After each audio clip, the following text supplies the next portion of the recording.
What's up, everybody? Welcome back to the Entertainment Channel, y'all. Thanks for coming through. Today's Wednesday, June 4th.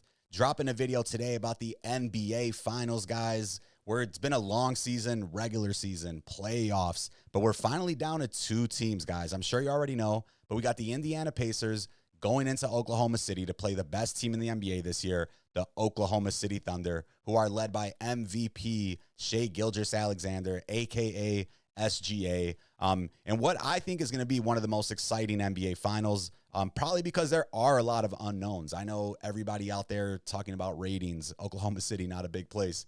Indianapolis, not a big place. Maybe not the biggest star names. But if you're a basketball junkie, NBA junkie like me, you know that both of these teams have been two of the best teams. OKC all year. Indiana's been one of the best teams in the second half of the season. And they've been playing lights out throughout the entire postseason. Some of the best comebacks we've ever seen. OKC with some of the most dominating performances we've ever seen. So I'm excited to talk about the NBA. I'm excited for the finals tomorrow. I hope you guys are too. But what I'm going to do today is a quick breakdown on each team. Who are the Thunder? Who are the Pacers? Obviously, everybody knows they're playing each other, but casual fans probably not as familiar with what the Thunder have done to get here to these finals, what Indiana's done. Even their star players, SGA, Canadian, not as big. Tyrese Halliburton, still growing as a player, still growing as a star. Not a big guy in terms of points. So maybe not the flashiest people in terms of NBA stars. So we're going to do a quick breakdown, kind of talk about, give you a little bit of introduction on each team. Going to talk about three questions that I have heading into the NBA Finals, just overall. In Indiana, they're underdogs yet again. They seem to be underdogs almost every round of this NBA playoffs, and not a surprise, they're going to be an underdog to the best team with the MVP. But I'm going to talk about three reasons why Indiana can upset the Oklahoma City Thunder. So there's some reasons why they can upset them. I don't know if that means I'm going to pick Indianapolis, but they definitely have a better chance than most people are giving them.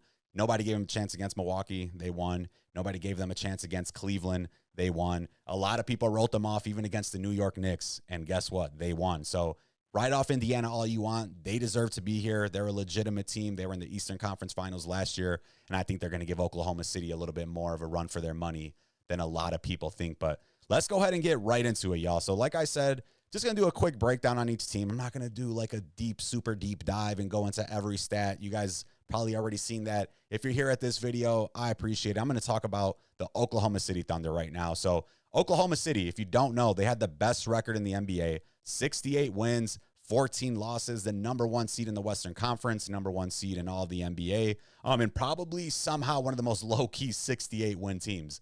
I mean, to get that many wins in an NBA season, truly impressive. 70 wins is kind of like that superstar threshold where you got the 96 Bulls, the 2015, 2016 Golden State Warriors. I got 73 wins. OKC was right there, 68 wins, 14 losses. They're led by NBA MVP Shai Gilgeous-Alexander, a.k.a. SGA, and he averaged 29.8 points, 6.9 assists, 5.7 rebounds during the playoffs. So rebounds and assists kind of right on par where he was in the regular season. Points are a little bit down, but if you've been watching the playoffs, you know it's been a lot more physical. Probably not as many foul calls, and we won't even give him the nickname that everybody calls him out there, you know, the free throw merchant. I didn't come up with it. Doris Burke, shout out to you. But points a little bit down, but SGA, still the number one player, still doing his thing for the Oklahoma City Thunder. And besides SGA, obviously he's kind of that anchor on offense. The Thunder defense, man, they've been the best in the NBA all season. And many saying probably one of the best defenses of the last 20 years. If you want to talk about, I mean, the best defense I think of going back that far would be the 2004 Detroit Pistons that beat the Los Angeles Lakers. They had Rasheed Wallace, Ben Wallace, Chauncey Billups, Tayshaun Prince, Rip Hamilton, and they defeated that stacked up Lakers team. They might have been a little old, but they took down Gary Payton, Kobe Bryant, Karl Malone, Rick Fox, and Shaquille O'Neal. So you remember that series? They took them down. This defense, man, little bit different. I think it's a more perimeter oriented, but right now OKC has 5 players. Alex Caruso got his jersey on from when he was with Chicago. Shout out to AC. But Oklahoma City has 5 teams. Oklahoma City has 5 players that have averaged more than a steal per game in the playoffs. Alex Caruso, SGA, Jalen Williams, Cason, Wallace, and Dort. and Chet Holmgren has averaged 2 blocks per game. So this team is super active. Not only do they stop and get in front of the person they're defending, but they play the passing lanes like no other team. They got Alex Caruso that's like a pit bull out there hounding you 94 feet down the entire court. Dude is always coming off on help defense when he can. You got Wallace that has crazy hands. A lot of people aren't familiar with Cason Wallace. Dude is an absolute defensive stud, great shooter.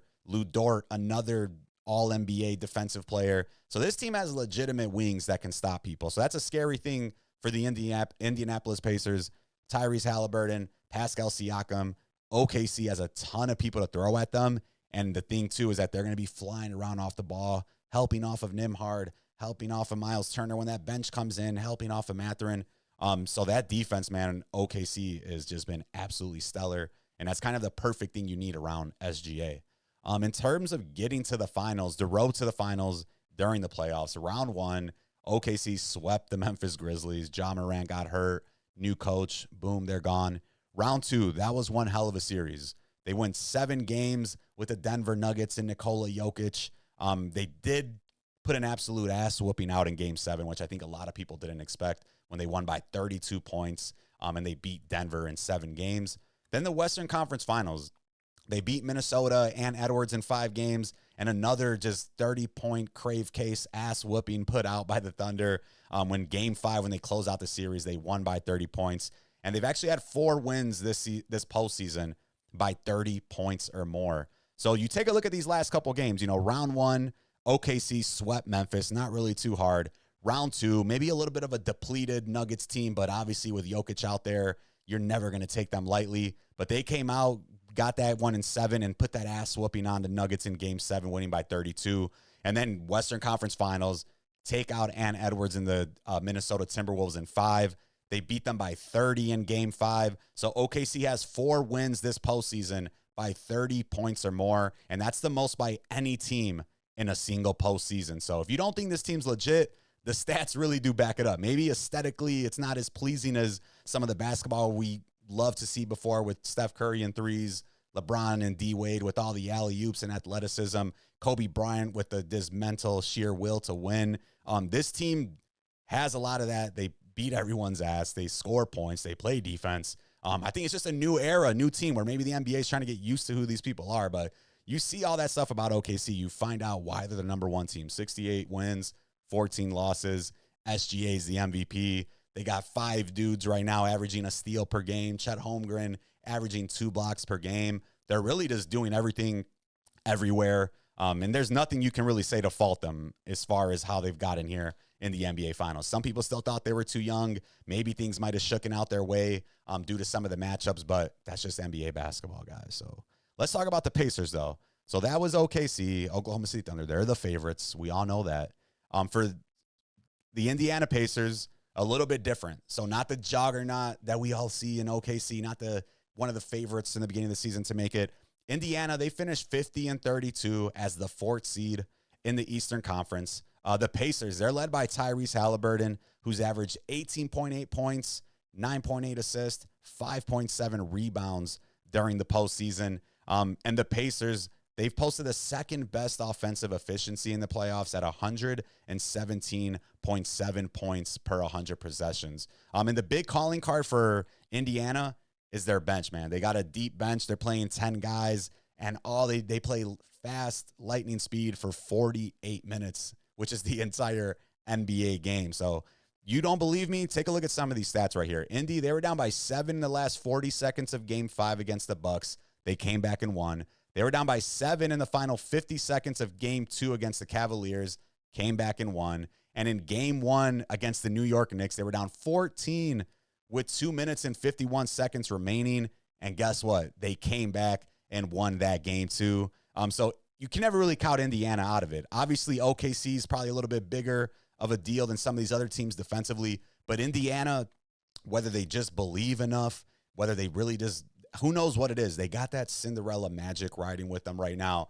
And if you've ever played sports, if you're a sports fan, you know that the best teams always need a little bit of luck to get them over that hump. So Indiana right now, who knows, the basketball gods, the angels in the outfield, they're angels on the basketball court. They got something that's working, and it's self-belief, Maybe there's no pressure on them. Who knows? But Indiana, man, you cannot count them out of any game. They've been, trailing by 7 and 40 seconds against the Bucks is crazy. Trailing by 7 and 50 seconds against the Cavs, and then trailing by 14 with 2 minutes and 51 seconds to go.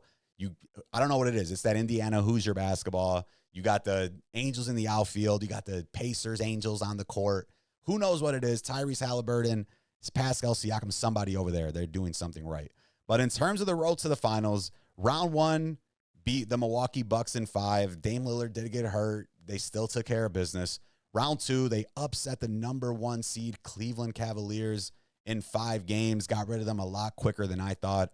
Then the Eastern Conference Finals, they upset the New York Knicks, the number 3 seed, and they took them out in 6. So the pattern we're seeing here is Indiana maybe not seen as having the best player in every round, but clearly they got one of the best teams because they're getting through these rounds. Milwaukee, Cleveland, New York. And Milwaukee and Cleveland, those are teams that they're familiar with. We're all in the Central Division. Chicago Bulls, who are the only Central Division team not to make the playoffs.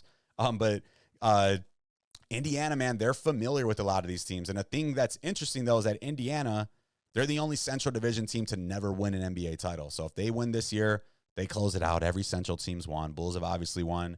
Cavs have won. The Bucks have won. The Pistons have won. You're just missing out on the Indiana Pacers to win the Eastern Conference Central Division.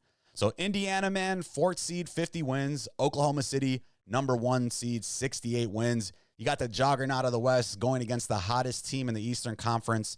And we see both teams a little bit different. Oklahoma City, SGA, all defense. Indiana Pacers, they just want to run you out of the gym, man. If you watch a lot of these games, you see that they're literally made shots by the other team. Still, they get the ball out quick. They push the tempo. And that's kind of been a calling card of Rick Carlisle pretty much throughout most of his NBA coaching tenure. So I'm excited to see those teams. Let me know what you guys think. Did I miss anything in terms of summarizing OKC, summarizing the Pacers? Both teams made it. Well, Eastern Conference Finals last year, Indiana made it. They lost to the Boston Celtics.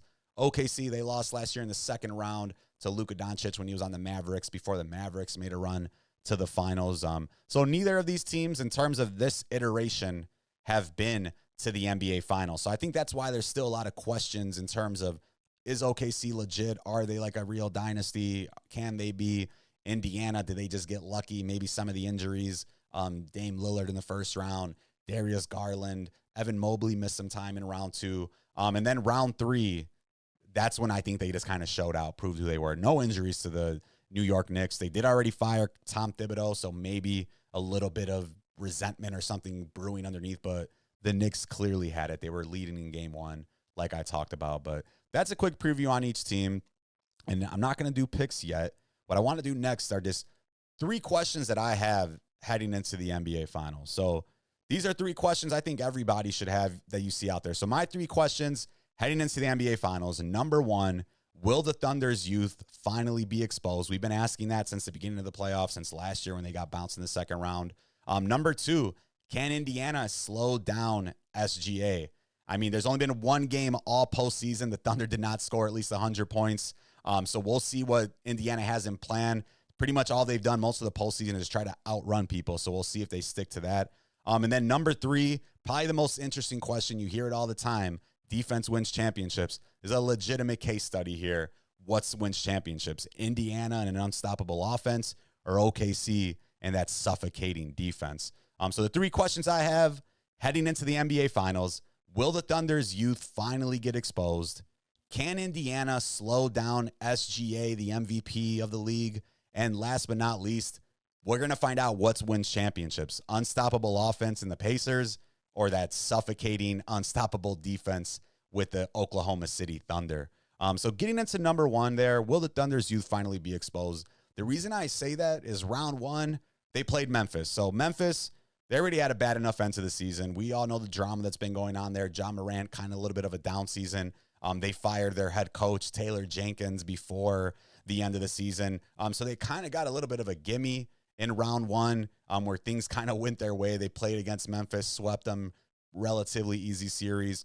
And then round 2, obviously they played Denver. They got past Jokic. They got past Jamal Murray. But if you remember, too, the Denver Nuggets, they also fired their head coach, Mike Malone, before the end of the season. And they had some injuries. Aaron Gordon looked a little bit hobbled. Michael Porter Jr. looked a little bit hobbled. And that series went to 7 games. So you look roster to roster, name-wise, some of those names are big on the Nuggets side. But as far as the whole team, OKC should have had an advantage. I don't think a lot of people thought that would go 7 if maybe it's a year or 2 from now where they do have a little bit more experience. Jalen Williams had a couple sour games in that round, but he was able to bounce back.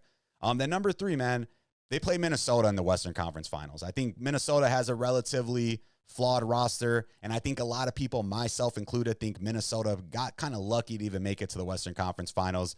We all saw what was happening before Steph Curry got hurt in round 2, and I really do think that if Steph Curry would have stayed healthy, that the Warriors probably would have got past the Minnesota Timberwolves. So not to say Indiana, there's some super experienced teams, but they do have one of the only players in the series, and Pascal Siakam, who's actually won an NBA championship. And they also have a great coach in Rick Carlisle, who knows a thing or two about upsets in the NBA Finals, winning as an underdog. If you remember, he won a title with the Mavs with Dirk Nowitzki back in 2012 when the Mavericks upset LeBron James, D. Wade, Chris Bosh, and the Miami Heat. So that's one really big thing, I think. There's 3 questions, but I still think the biggest one is, can OKC's youth finally get exposed? Round 1, they played against Ja Morant, who's kind of had a weird season again. Taylor Jenkins was fired, so the Grizzlies are just kind of ready to go to Cancun. Round 2, they played Denver. Denver also fired their coach, Mike Malone. Also kind of a flawed roster. Not a lot of people thought this was the best roster the Nuggets have put out. And that series still went 7 games. And we saw some moments where Jalen Williams kind of came up short. Round 3, I think Minnesota got lucky to even make it there. So OKC got to play Minnesota instead of a healthy Warriors, like a lot of people expected. And really the thing is, too, that Indiana has the head coaching experience with Rick Carlisle. They got Pascal Siakam, who's been a major part of a championship team before. So there's some things that worry me when it comes to the Thunder's youth. I don't think it's going to be too big of a deal, but obviously this is going to be the series they played in where nobody so far, keep our fingers crossed, is injured on the other side. Rick Carlisle, I think, is a step up of a coach from Tom Thibodeau, even though I do love Thibs. He coached us. But a lot of questions going in there, man. Number 2, can Indiana slow down SGA? So I said it a little bit earlier, but all season, the Thunder, or only one game all postseason, the Thunder have not scored over 100 points. So obviously SGA averaging a little bit less points, but he's the engine that runs that entire offense.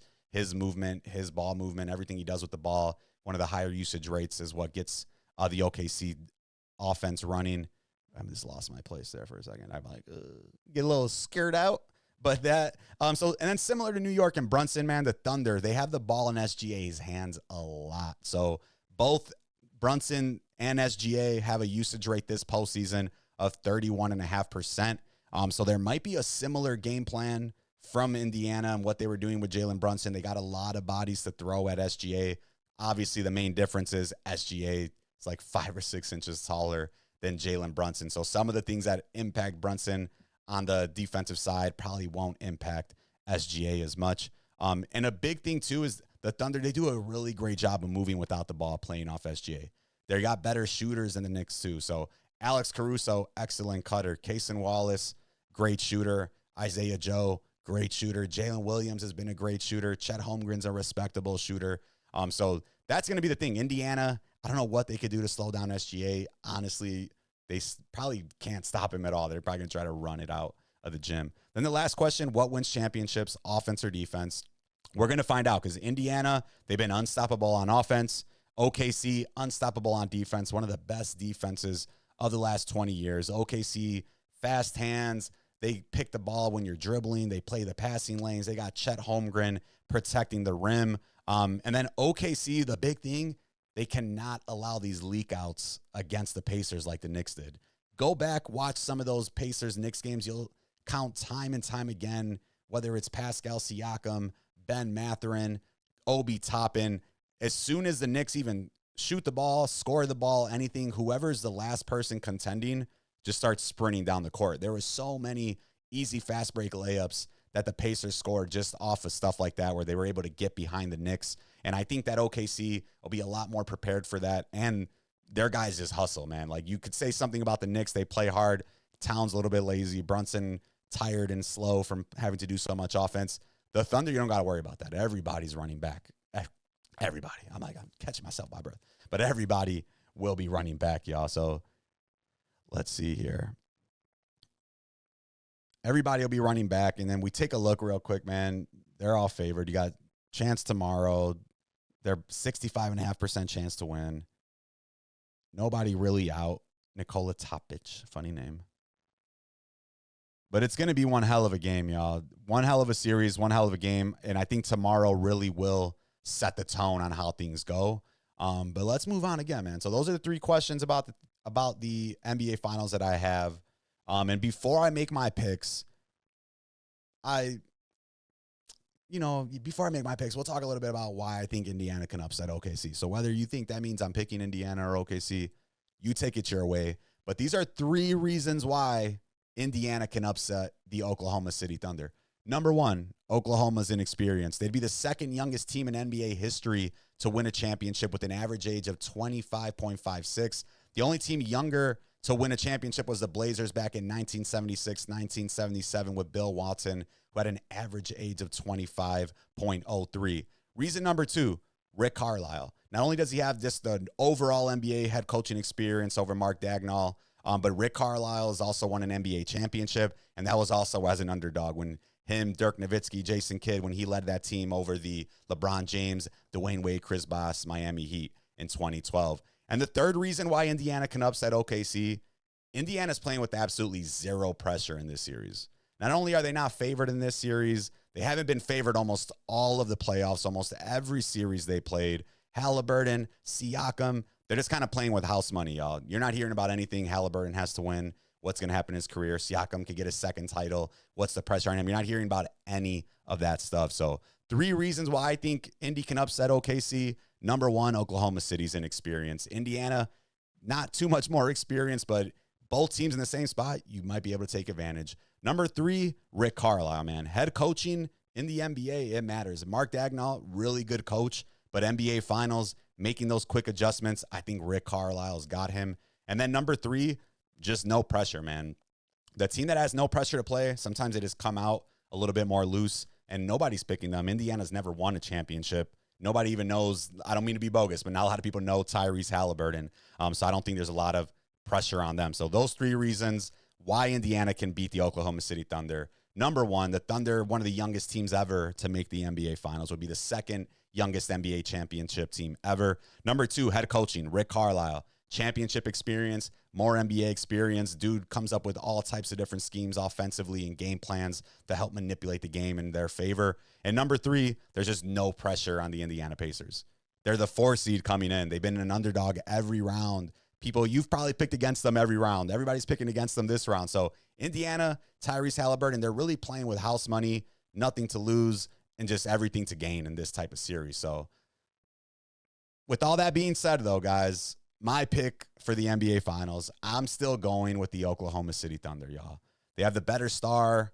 They got the better team in terms of overall roster. And in the NBA, we never see upsets, I would say, in the NBA Finals. The last one, coincidentally, 20 years ago when the Pistons beat the Los Angeles Lakers. That's like the biggest upset I could think of. Maybe the Mavericks, too.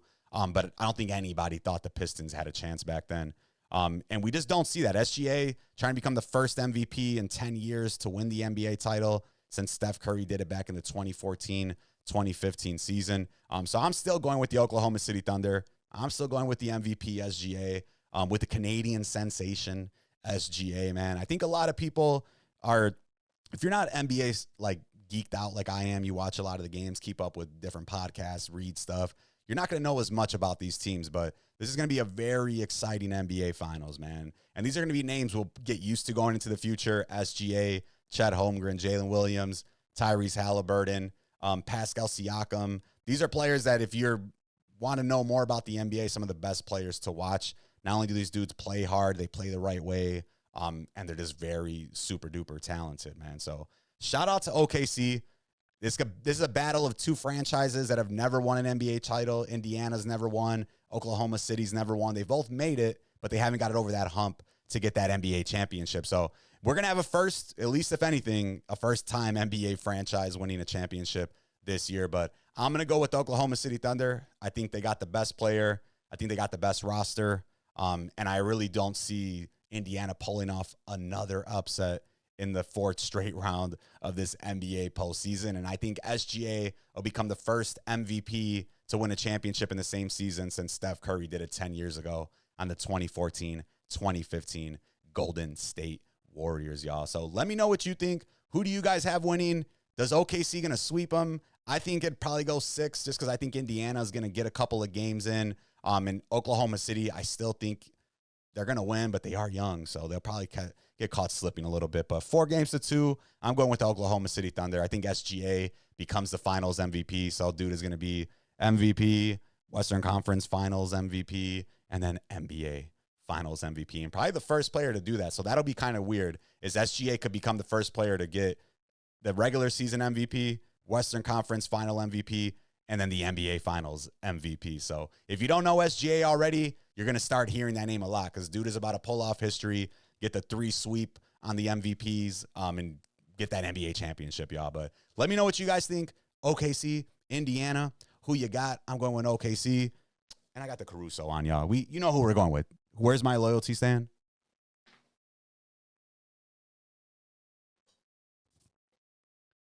I'm going with OKC and the Caruso, boy.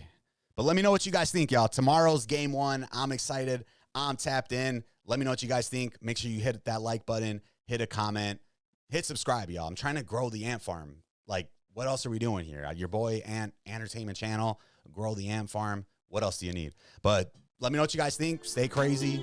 Don't be lazy. Don't do nothing fugazi. And if you're still here right now, you're the realist. Deuces.